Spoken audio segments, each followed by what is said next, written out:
There is nothing called bouncers. If any bouncers, if I see in your restaurant, we will arrest them. You give them uniform, they are security guards, yes or no? Yes. So don't make them feel that bouncer means they just roam in like that. That is no, they can take charge of anything.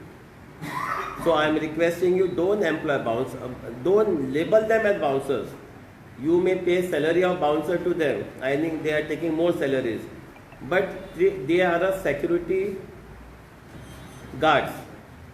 In short, this bouncer are nothing less than security guards. So treat them like way so that they should not feel that they can hammer anyone and all that.